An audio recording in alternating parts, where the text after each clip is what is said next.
inaugural episode of 30 Minutes of Therapy. I'm Dental Products Report Editorial Director Noah Levine, and joining me as always on this program is the CEO of Staff Driven Dental, Mike Massotto. Mike, thanks for coming and helping us create this program. Well, I'm very excited about this, Noah. This is a gigantic opportunity to touch, hopefully the lives and impact positively the lives of dental practitioners all over the country, all over the world, for your listeners and followers that are out there, your readership, and also for me, because I just love doing this. And I just spent 3 hours coaching my clients, and I said, well, we got to get this in today. So I'm coming off out of that seminar, high energy now, to start sharing some of these ideas to your people today. So I'm looking forward to doing this. Well, wonderful. We feel thrilled to have you partnering with us on this program. Mike has more than 25 years as a dental practice coach and works with lots of practices to help them run their operations as effectively, efficiently, and profitably as they can. We're going to use this show as a chance to solve some of the problems that are plaguing practices. So today we're going to be talking about a topic that probably has been ramped up in just about every practice over the past 12 months, and that's stress. It's a part of everyone's everyday lives, but definitely something everyone should be working on, learning how to manage, learning how to reduce. And Mike, why don't you just kind of take it away a little bit and talk about, your initial approach. What do you do when you hear from practices that stress is a big problem? Well, first of all, I'll tell you, you're not alone. So if you're having stress in practice, and that comes with the territory.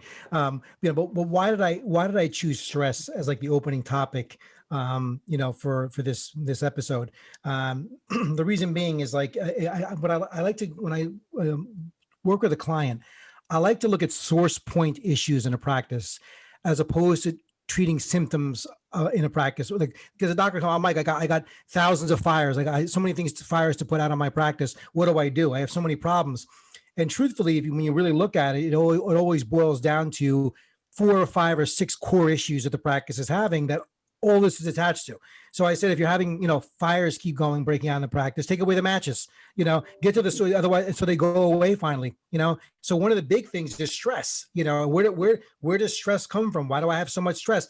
The reason why I came up with the name 30 Minutes of Therapy is because, in 25 years of coaching dentists, I think my most effective coaching is what's going on between these 2 ears. Okay. We are our own worst enemies by going into our heads, and that creates a lot of stress in our lives because we're always in our head about things, analyzing and trying to figure this out alone in our heads. If you approach dentistry that way, like if you try to figure out clinical dentistry, well, I'm stressed because I don't know something that applies to clinical dentistry. You wouldn't just try to sit around trying to figure it out by yourself. You'd go and learn the skills and get the skill set and the knowledge and the ability to be able to help your patients with the new, because they don't teach everything in dental school. Well, they sure as hell don't teach you this, right? Mm-hmm. And you heard that all the time. If I hear this from my clients all the time, if I only learned this in dental school, right? If they'd only taught me anything about business in dental school. Well, 25 years ago, when I first started doing this, it was tough then. It's even tougher now, because there's even more dentists, more competition with the whole era of social media and everything that we're in right now. I mean, the business of dentistry has changed radically. One of the questions I used to get all the time, I used to laugh out early on. You'll laugh dating myself is should I have a website? Like I heard about this thing called websites. I mean, that's how long I've been doing this for. It's crazy. And even I've had to reinvent myself over the years because I said what worked before doesn't necessarily work now. So a lot of what causes stress is not knowing, the 4 basic things, about practice management that you need to learn. I mean, because people think you need an MBA to do this. I do a series on YouTube, which you like, called the Dental Road Warrior, which is me on the road, speaking from the road and giving tidbits of practice management in 10-minute videos. And people get stressed about that. They think I'm not watching how I'm driving for some reason. I don't understand. You talk on the phone all the time, like on Bluetooth in the car. What's wrong with that? But but the reason why that I do it this particular way, I need the therapy aspect of things. A lot of the work I do is what's going on in their head, because doctors are very intelligent. They know a lot about a lot of things, but if you don't go to school for this, right, and you don't go back to school, so to speak, and learn this, it can be very challenging. So the four basic principles I teach, that you need, because you don't need an MBA to do this. You don't go to college to get a degree. You're not going to go back. You don't have the time to do this. You have to master the art and science of four things. And this is going to make life a lot less stressful for you as a doctor. It all comes down to, all the practice management boils down to these four things, all right? What to say and how to say it, and what to do and how to do it. That's it. So you take any scenario in practice that's causing you stress or causing you a problem, you need to learn those four things. Well, what do I say and how do I say it? And what do I do and how do I do it? So I solve this problem so it's not stressful, right? So taking, for example, a patient calls your office and is trying to cancel an appointment last minute. It's what the front desk says and how she says it, and what she does and how she does it, whether she goes, well, okay, when do you want to come in next? Or she says, tries to challenge the patient and try to salvage the appointment to get them to come in anyway, right? Case presentation. I'm trying to present a case. It's what you say and how you say it to the patient. It's what you do and how you do with the patient, which determines whether or not they go, let me think about it, I'll get back to you, or let me talk to my spouse, right? Or let me see what my insurance is going to do, or, right, they get on board now and close, right? So you can take that in any scenario in those particular, in those areas. So that boils down to anything, and a story that illustrates what I'm talking about. Like, it's, again, and I kind of jumped over this. I want to open with this today. There's a funny story I've been teaching for years, and I'm sure a lot of your listeners have not heard the story, but I like to share it, to illustrate what I'm talking about, the power of reducing stress by getting to the source of problems in your practice. It's very powerful. And there's a great true story that I want to share as an analogy about the Lincoln Monument. I don't know if you've heard the story before, Noah. It's a great story. And have you heard the story before? I'm not sure if I have. Okay, well, there's this place in the U.S. called Washington, D.C. I don't know if you've been there. I have. I've visited. And they have a lot of, you've heard of it? They have a lot of monuments there, and one of them is the Lincoln Monument. And this is actually based on, I read this in a book years ago. I love the story. But I think it was back in the 80s, okay? About 50 years before you were born, it seems like, right? Back in the 80s, okay, when I was somewhat younger, there was a problem with the Lincoln Monument, where the Parks Commission was having a problem with the monument, is that pigeons, for some reason, birds and pigeons in particular, were coming to the Lincoln Monument and congregating on Lincoln. Okay. So in droves. So you understand what happens when birds come to congregate on a certain spot, right? Oh, yeah. Yeah. It becomes a big poop problem, right? That's what was happening. So tourists would come in every day to see this national landmark of Lincoln, and he's covered in bird poop from day to day. Okay. And they said, we can't have this. We can't have the Lincoln covered in bird crap every day. It's not a good look. Right. But it wasn't any of the monument. It was just Lincoln. Right. So they said, okay, wait a minute. We have to do something. So what they would do, they bring a power washing crew in every day, and they power wash down Lincoln. Okay. At the cost of thousands upon thousands and thousands of dollars weekly, just to keep them clean. And we know what happened. They'd power wash down Lincoln, and the next day the birds would come back and he'd be covered again. Okay. And this went on for quite some time before some bright idea and the Parks Commission guy said, wait a minute, don't you think we should find out why the pigeons are always congregating on Lincoln? And they go, oh, that's a great idea. We got to get a bird expert in here. Right. So they get the bird expert to come in. The bird expert comes around and says, I'm looking at it. You don't have a bird problem.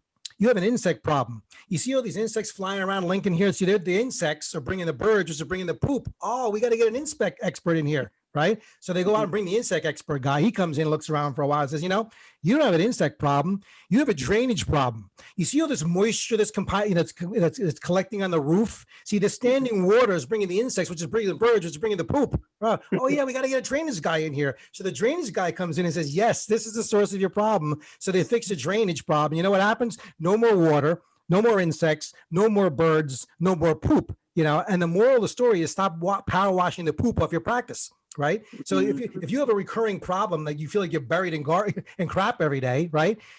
Stop going out and standing in front of the building, power washing every day. Let's get to the source of the problem. And when you do that, it's going to save you a lot of time and money and stress. Make sense? It's a good story, right? Oh, it's a great story. And I think, the lesson there really does work beyond even just dentistry for everything. But I think that fits perfectly with connecting the clinical side of what dentists are doing in their practice with the business side, because when you're treating a patient, yes, you try and address symptoms and pain and things, but you're really looking for, how do I solve this problem for the patient? How do I get to the, no pun intended, root of this issue? And therefore, you're going to treat that patient to the level that is needed to alleviate the cause of the problem and not just treat the symptoms. And, you do that every day in your practice clinically. Same approach sounds like for the business makes a lot of sense. When we're talking about, stress and things that cause stress and challenges and problems that practices face, not every problem or every stress, cause of stress is equal, I would say. Certain things that are troublesome can be an opportunity. Certain things can be an obstacle. And I guess, how do you know which things that are bringing stress into your practice are actually opportunities for you, and which are problems that you need to either avoid or eliminate? Right, man. That's a great question. Look, there's a couple. First, you have to understand about problems. Okay, there's good problems and bad problems to have in practice. Not all problems are created equal. Okay, right. But good problems can be stressful as well too. What do I mean by good problems? Good quality problems versus bad quality problems. Okay, well, a bad quality problem would be, we have no new patients coming in, right? And I thought we don't have enough new patients. A good problem coming is we have so many new patients coming in, we can't fit them in the schedule, right? Or another good problem, bad problem would be I'm not making enough money. A good quality problem is I'm making so much money, I don't know what to do with it. All right. So so this could be a problem too. They all have their issues in their own right, right? Overloading the system, tax burdens, all those different things. So with good comes the bad. And we have a tendency that doctors have a tendency to group all problems equally. Okay. There's nothing wrong with having good quality problems. Some people would say, I wish I had those kind of problems, right? I had so much money, I don't know what to do with it. I have so many new patients, I don't know what to do with it. All right. So good quality problems are okay. So, we kind of mentally group the way we think, because we always go to the negative, the way we're wired, and we start grouping all problems in the same thing. You have to look at your practice and say, look, where are my good quality problems here that I have? Like I have such a great team, but I really want to bonus them more, and reward them for their efforts, but I can't, right now. I'd like to do that, right? So that you want to keep them happy, right? Where do I start? But first place is differentiating between good, and bad quality problems. Right. And another point about stress as well, too. Stress doesn't come from too much, it comes from too many undone things. You know what I mean? If you have a particular day in your practice when you have I feel like I have 500 things to get done here in my practice. Right. You don't feel bad when you get all 500 done. Like, no, you can speak to this. You have a lot on your plate every day. When you have a day of things to get done and you get them all done, no matter how many there are, you feel great. Okay. If you walk out the door at the end of the day and go, man, I feel like I accomplished nothing today because I only got to half my list, right? That's when you get stressed, right? And so the key thing is getting things done and not letting things pile up and addressing these issues, and this is another source point I talk about. And a lot of this comes from not having the right people in the right places doing the right things.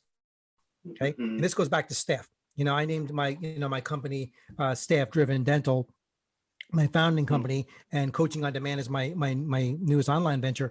But the reason why I put staff in there is because I was a staff member at one time, and I don't know how the doctor would have survived. They didn't have someone like me in the practice back in the day, and I didn't recognize my value back then. But man, I made his life easy, because I just drove it every day for them, when I was there, and your staff really should drive the practice, but they're not going to do that unless you have the right people in the right places doing the right thing. What does that mean? Well, right people, meaning, do I have the people that are right fit for my practice? Because a number one cause of stress, every doctor will always say, oh, it's my people, my people. I hear it every day. It's so hard to find good people. My staff's driving me crazy, whatever.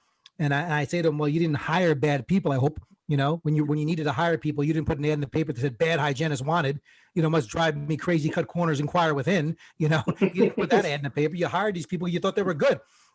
And the apparency is they seem to become bad over time. Why? Okay. Because, either they weren't a fit for where you put them. Okay. Or, they weren't trained properly. That's doing the right things, because training is a gigantic thing that most offices why they're stressed out is because training is not in place.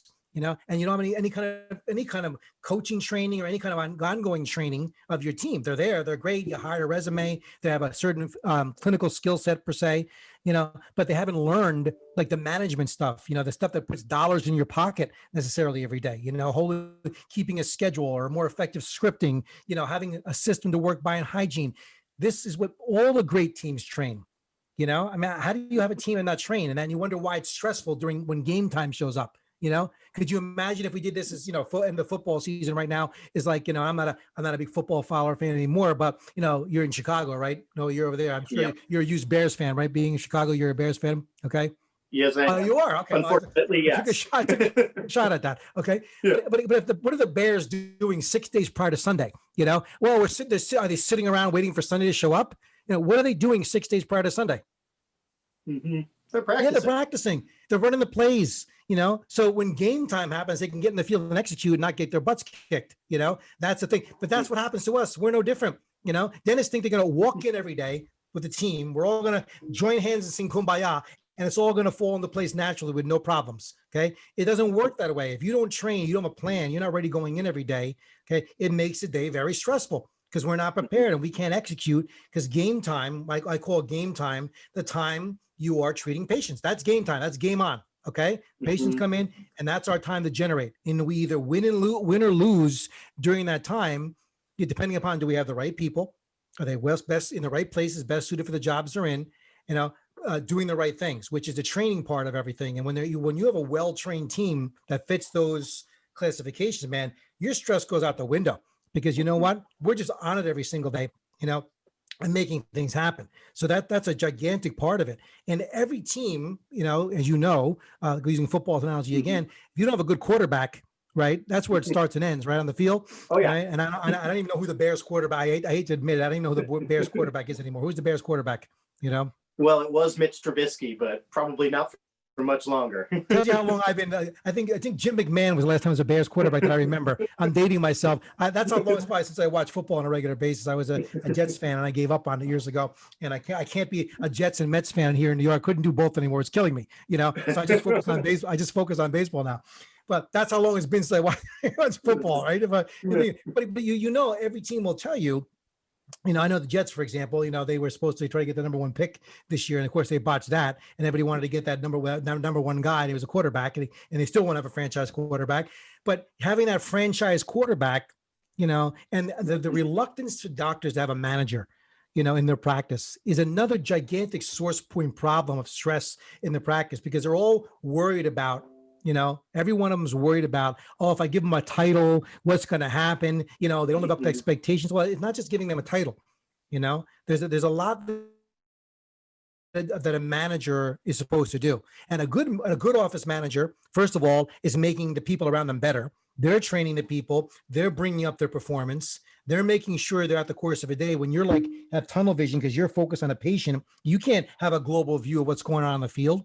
Quarterback, the office manager, okay, knows she's at the command center at the front desk. That's the nerve center of the practice. She knows what's going on all day and she's making it happen, and making sure that everybody's where they're supposed to be and everything's covered. That's what the quarterback does.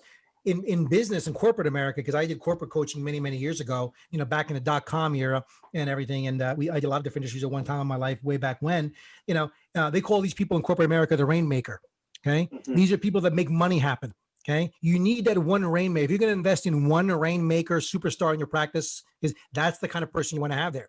And they're out there, and a good coach will teach you how to attract that kind of person because there are no shortage of good people out there. We think the mistake that we make is that it's so hard to find. These people are out there, especially now in this economy, coming out of COVID, all the job losses. I mean, we're placing people like crazy in new positions because they were let go. The jobs weren't there for them anymore when we went back. So there's a lot of great people out there. You just have to know how to attract them.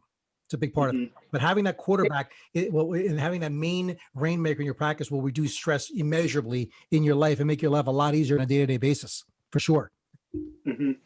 Now, when it comes to just training and working as a team, obviously dentists get CE every year. That's training. They're continuing their education. Hygienists, the same thing. But those are individual kind of endeavors. You're looking to increase your individual skill set. Is it important for the practice to have the entire team work on the same things together so that everyone is working on the same page? Yeah, I mean, I'm absolutely no. I'm glad you brought that up because, again, it's second nature for dentists to go to pursue their clinical their clinical skill set, right? I mean, they're phenomenal. I mean, I've known, many phenomenal, dentists in my time that do exquisite work and phenomenal work. And I give you a lot of credit. I could never do this. I have no skill set. I have no mechanical skill set. This is the bad Italian that I am, because, I didn't get that gene. Everybody in my family can fix everything, and they're handy. And I that skipped a generation. I have no ability to do this whatsoever. I can't even hammer in a screw. That's my ongoing joke. I always say all the time. I know you don't use a screwdriver for a nail. You use you use a screwdriver for a nail, not a hammer, right? But anyway, but they'll spend if you think of it, docs, if you're listening to this, how many thousands and thousands of hours have you spent in clinical training? I mean, at this stage, again, if you've been at this for 15, 20 years, it's probably or more. It's probably thousands of hours of clinical training. Or if you're NCE, proportionally, how much how much CE training or continuing education have you done to become a better business person, a better manager, a better executive, a better leader in your practice? How much training have you done to do that? And it's virtually none, and again, that would be like me. And if I asked you, Doc, how difficult, how stressful is it to do a one surface composite? You saw, Mike, I could do that with my eyes closed, with one hand behind my back. You probably could. And if I challenge you to do so, you probably do it blindfolded. Just by the smell of what you're smelling, okay? You can do it because you've done it thousands and thousands of times. You've mastered it, okay? And people say to me, Mike, you make this stuff sound so easy. You just how do you so it's amazing how yeah, because I've done it 50,000 times, for the last 25 years. And that's all I do day and night around the clock. And if you knew even one small percentage of what I know and implement it in your practice, you'd be a millionaire. Because that's money. It's right there in front of you, but you just got to put a time and attention. And if one message I can get doctors for 2021, kicking off this series to think about, bring someone in your life who's going to be a trusted advisor, who's going to help you get there, a coach, because that will make a massive impact. And look, you and I were talking about this. There's a lot of good and bad in every field. Right, this, right? I mean, there's good and bad clinicians. There's good and bad practice management people. I know it. Trust me, I'm not immune to see what's going on. And I read the reviews, I read the magazines, I see what's out there. And unfortunately, a lot of doctors get taken for a lot of money because they don't know what to do. They don't know who to go to, and do that. And that's why I'm telling you what I want to do for your research. I'm going to make everything I do as free as possible. Doing this, my advice, and if they pursue things later with me, fantastic. But I want there to be a resource where there's a safe space that they can communicate, get information. Because I think that Dental Products Report really has got the idea now that you provide. I mean, I love the magazine's phenomenal. I've read it for years. A lot of great features, but this is an area that's a gigantic thing that feeds everything else. The management part, and the business part that I'm glad you're really taking on this year, because it's going to make a gigantic difference in doctors' lives, because this is what's missing. Not having the answers, not knowing where to go, who do I talk to, who can I trust, that kind of thing, and it's just like social media. I use the analogy of social media marketing right now, because doctors don't know this. I didn't even know it, when it came up, and these companies, unfortunately, that prey on doctors because they think they want to just take my money, throw my money at it, so I can get more reviews or I can get more posts, and we just do that, right? That's out there, and they don't know. They can't tell if it's working or they're being taken or whatever. They have no basis of comparison because they don't understand it, at all, right? So it's kind of the same thing with coaching. It's a lot. You get in these relations. There's probably virtually not a single client that I've worked with over the years that didn't have some kind of bad practice management experience before me, of some sort. I wasted this money, I wasted this time, and it's unfortunate, that's out there, but doesn't mean you stop looking for support. If a patient tells you, oh, I've had such bad dental experiences, you don't recommend, well, you should stop going to the dentist. Yeah. You still need to get a good dentist, right? It's the same thing with coaching, find a good coach, that's out there, because they're out there. You just have to find them and they're out there. And, you vetted me pretty good. Otherwise I wouldn't be here. Yeah. I don't think today, but the results speak for themselves, and they should be able to back it up with testimonials and reviews, and do that. Do your due diligence in finding a coach, because man, when you have someone on your side coaching you and supporting you, it makes a massive difference. Like, you're not alone anymore. Right. It's a very lonely thing. And then you have a tendency to commiserate with your colleagues, and all of it's doom and gloom. Right. Oh, it's so terrible, whatever. I have to tell a famous story. I love speaking a lot. I do a lot of public speaking over the years, nationally and locally. And I love going to the study clubs where they have a bar, You know, that's always good for a speaker Mhm. when you see dentists drinking at a bar, you know, before they're going to hear you speak, you know, and it's a classic, there's a classic moment when I remember doctors huddling by the bar, all commiserating about how miserable it is with each other. Oh, they're, oh, you too. And throwing back another one. I go, and I remember sticking my head into one of these groups one day and going, so what are you guys doing about it? And they looked at me like, we're heads, because we all love something. We all like to complain about stuff and not do anything about it. Right. Yeah. Well, when it comes to taking action to actually do something about it, you obviously need to get your team to join in on that effort. But, one thing that can cause a lot of stress is even just one disgruntled person on a team. The Houston Rockets just traded away James Harden, one of the best basketball players of his I generation, saw that. because he was absolutely causing stress on the team. He didn't want to be there. He was disgruntled. So what can practices do to make sure that they can keep employees from becoming that source of stress and get them motivated and bought into becoming a part of the team, training with the team, and getting on the same page? Yeah, if you don't have team players, and when I approach staff, first of all, learning how to hire people, that's a skill. There's an art and science to attracting and hiring people and integrating them into your practice. Talk about a source point thing. If we're having problems with people in the beginning, I mean, in the end, we didn't take care of the beginning. There's an expression, I love the old expressions, take care of the beginning and the end takes care of itself. So if you did a better job in the beginning, we wouldn't have this problem, and doctors are famous for hiring fast and firing slow. All right. And that's a lethal combination. Like, you bring someone in quickly, I need to get a body and I hire a resume, and then I find out I got sold a bill of goods and she's not a fit for the practice now. And then we let them linger there, polluting the pool, so to speak, for how long? And affecting everybody else. And it only takes one that's in there. I've seen disgruntled team members over the years, and it can cost tens of thousands of revenue just for one of these people. So it's so important, especially if you got that person at the front desk. I mean, that's even worse. That's just like a black hole of money. It's like driving away money out of your practice.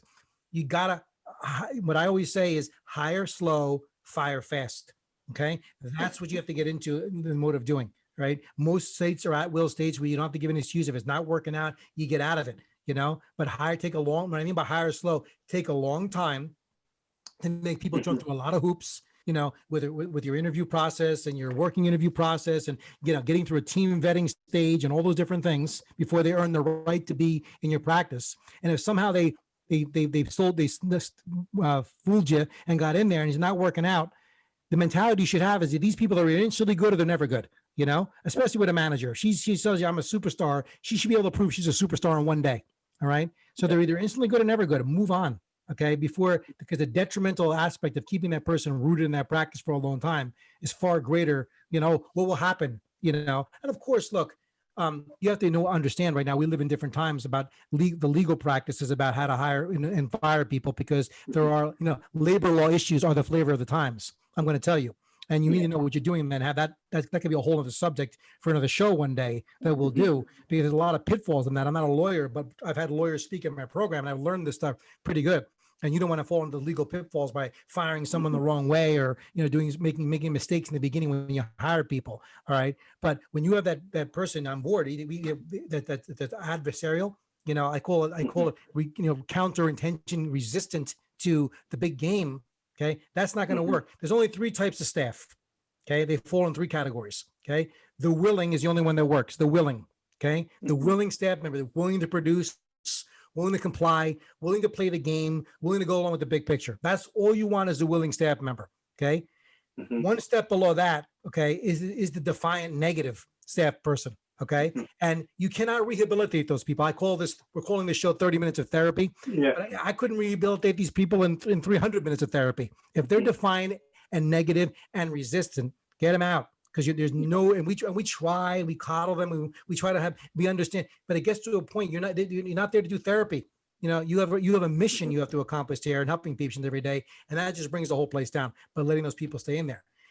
And the third and worst kind of staff member you can have in your practice is a criminal.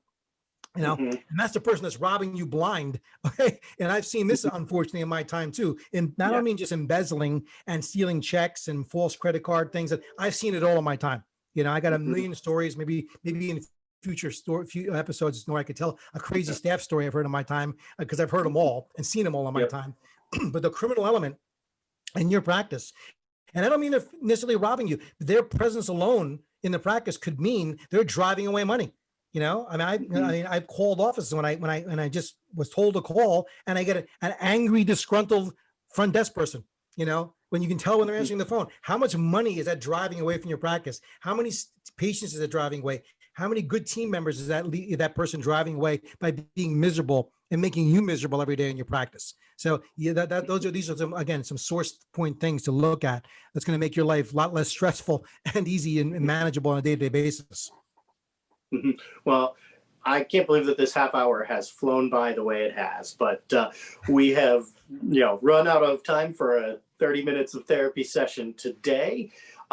We'd love for people to send in, if you have challenges, problems that you're facing in your practice, you can email them to the email address on the screen. And then, Mike, I know that your coaching on demand service is available for dentists. Why don't you tell us a little bit about that before we leave? Yes, and if I talk too fast, because I'm from Jersey in the area there, the good thing is a recording. They can play it back on slow play later and get every word, which would be great. So works on. But I got like 3 hours of information in 30 minutes, which is fast. But talking that fast as well too. So, but I tell people I talk fast, but I'm not a fast talker. There's a difference, all right. But yeah, I mean, look, there's going to be a promo code at the bottom of this thing called for all dental product support followers, listeners, clientele, and coaching on demand was actually ironically a platform I was working on before this whole pandemic thing. When we became a Zoom world, right? To have virtual coaching, where basically how to bring a coaching to your life. And I don't know if you know this right now, but online therapy is a really big thing. BetterHelp, Talkspace is gigantic right now, where it's like your virtual couch.